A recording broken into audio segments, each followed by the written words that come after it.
original Gideon at the original cathedral. There are 3 Gideons. Yeah. Okay. From bottom to top he is about to sort out the good and the bad wheat, and an angel comes behind. Is an angel, you know, in the first one. That's an angel, and tells him what he has to do. The second one, same. Is with the altar piece where fire comes out, and again there is an angelic being, because he wants that he sees a kind of a miracle, that he believes that his inspiration is sure. And the third one is he takes a fir. This is a kind of a fir, and this happens too. And then the fir has to be dry and the surrounding wet. And after these 3 tests, he said, okay, I follow you. Yeah. And now, this is the windows with the motif of the dwarfs and the giants. 1, 2, then Mary, 3, 4. You see, there's always one sitting on the shoulders of the other. You see that. The second, also New Testament evangelist on a prophet. I can't read now the prophet lines, but we can see it in the pictures. Jeremy and so on. Then comes Mary, and then comes the next double. Yeah. You see? Yeah. Isn't that wonderful? Yeah. You know, the New Testament is based on the Old. That's why Lucas is sitting on Jeremias. The next one I can't read is sitting on another prophet. Then Ezekiel. I don't remember by heart. So 4 evangelists are standing on 4 prophets. So the New Testament is just a fulfillment of the things that have been prophesied. That's the basic idea. And this was the core of the wonderful quote, "We are dwarfs on the shoulders of giants." The giants were these prophets. So we know we rest on something already there, and we are glad and thankful, etc., etc. That's, for me, is a key for the understanding of the whole mentality that was reigning here, not an abstract thing. And Matthäus is the second one, yeah. Matthäus is on the shoulders of Isaiah, Zachariah, and this is on, it's just the 4 evangelists, that's clear. And in the middle is the Virgin, to which the whole church is devoted. So the Virgin is also prophetized and is linking the old with the new writings. Well, that's one of the oldest preserved by the fire. So that's the early, mid-12th century. It's very graceful, very graceful. And I have another window. I'd like you to make one when you finish here.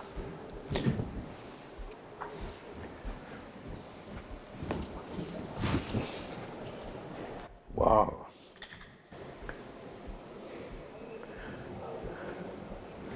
But you know, last time I was here, the renovation was not done, and now I have to get used to the different contrast.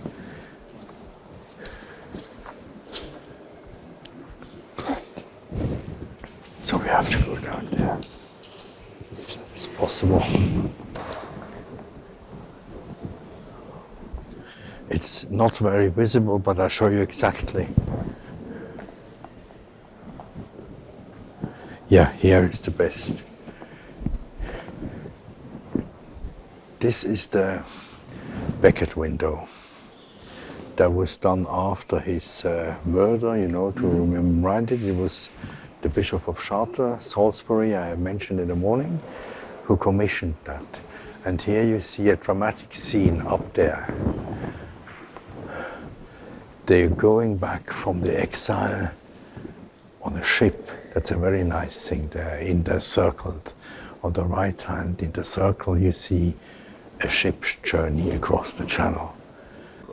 So they have the ship, so they roll over to England, then they come, if you go just up, yeah, exactly.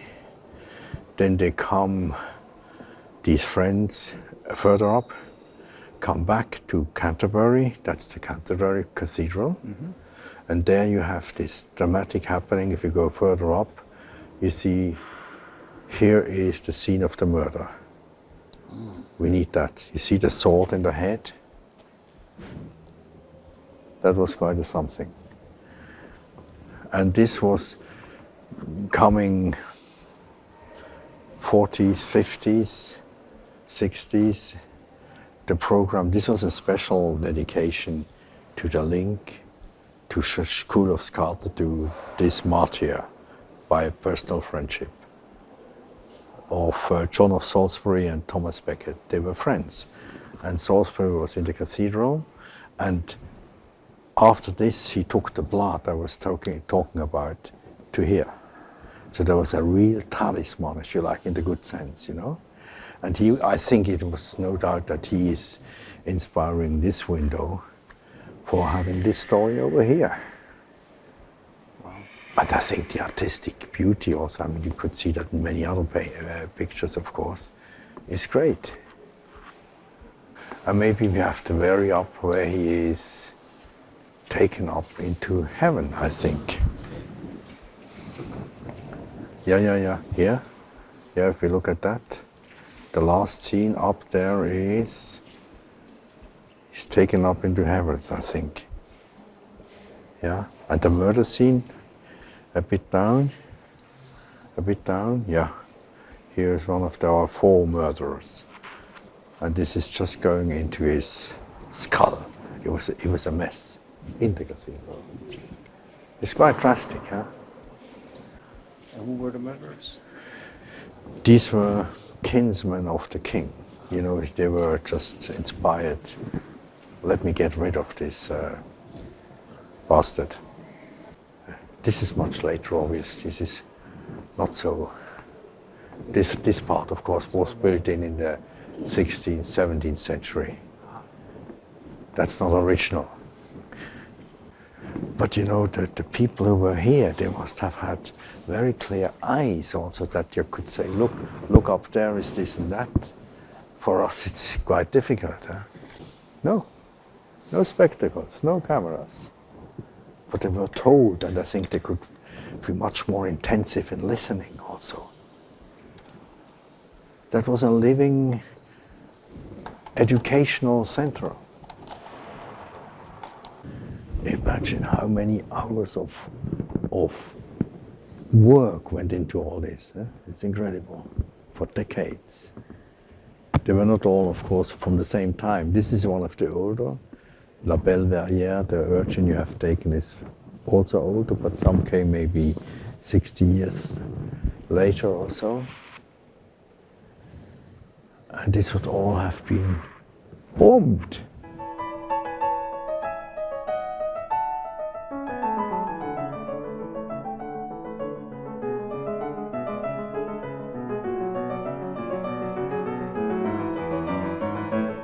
So we see here, the first one is Melchizedek, and it's quite profound that Melchizedek is figuring at the Cathedral of Chartres because he's the first high priest. He actually is not of this world because it said he is fatherless and motherless. That means that he was not born into the seed or into the chronology of the planet Earth. So he brings a higher type of priesthood that comes from the higher worlds. And what he does is he brings, as you can see, he has the chalice in his hand and he brings bread and wine. And so this is the first supper that is being celebrated. And when Jesus celebrates the Last Supper, as we know in the New Testament, he is actually referring back to that original initiation of the breaking of the bread and the sharing of the wine that Melchizedek brought to Abraham. Abraham is standing next to Melchizedek, and we recognize him from Isaac. He has the son in his hand. He was supposed to sacrifice the son. But in the end, the angel intervened and there was no sacrifice. It's actually not the sacrifice that is asked. That whole tradition of the sacrifice of the Son, of course, is continued into Jesus as well. And we see deeper meaning in the bread from Abraham and blessing of the seed in the bread of Melchizedek, blessing of the seed of Abraham, and that initiates the first high priesthood on planet Earth. So we have a Melchizedekian tradition, a Melchizedekian priesthood on this planet that goes through Abraham and through the seed of Abraham. And I should mention also that Abraham refers to Melchizedek and gives him the tenth of all that he had, because there was a battle in the Near East. It's chapter 14 of the book of Genesis. It's one very special chapter. And Abraham gives the tenth to Melchizedek. All of this is repeated in the letter to the Hebrews in the New Testament. He praises God in the name of the Most High, El Elyon. And Melchizedek blesses Abraham, and through this blessing of Abraham by Melchizedek, the seed of Abraham develops and multiplies. And then next to Abraham we have Moses with May I ask a question? It's conspicuous how Abraham looks and listens at the same time. Yes, beautiful. Is it the moment where he said, "Don't do that"? Yes. That's very interesting. Very powerful, yes. Yeah. For me, the existence of Melchizedek here is extremely strong signature of a hyperdimensional connection. That it's not only earth theology, it's not only earth genealogy, but it's actually this understanding that there is an angelic figure who comes to bless the seed of mankind through Abraham. And then after Abraham we have Moses with the tablets. This is also indicating the pillar that he holds in his hands as he's leading the people of Israel out of Egypt, and they are protected as they go through the Red Sea. They are protected by a pillar of light, a pillar of the cloud during the night. And of course he brings the Torah, he brings the law, and he leads together with Aaron, who is next to him, the people then into the promised land. And Aaron is, of course, the continuation of the Kohan, the high priest. HaKohan HaMashiach means the anointed priest through Melchizedek from the higher worlds. And he continues, as you can see, the sacrifice of the lamb that is represented by Aaron is the sacrificial offering for, it's called the sins of mankind, and that is then culminating in the sacrifice of Jesus. In a higher view, I think we need to see that it's not physical sacrifice, it's not human sacrifice, and it's not even animal sacrifice. Interesting that Aaron looks away. He looks there, Aaron looks... Very interesting, yes. Yeah. I think it's actually, we have to see this in a better way, that the lamb in the tradition of the ancients was a reference to the Pleiades. And the bull, the ox, was a reference to Taurus, to the constellation of Orion. Those two constellations are mentioned in the book of Job.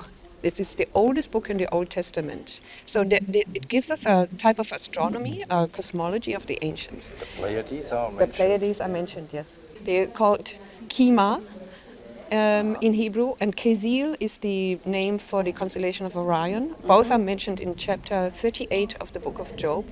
And so if you see the lamb and if you see the sacrifice of the bull, then don't think of a physical sacrifice, but think of a reference to higher star systems. And in Melchizedek you see that reference to other dimensional realities. That's, I think, it's a better interpretation than the blood sacrifice.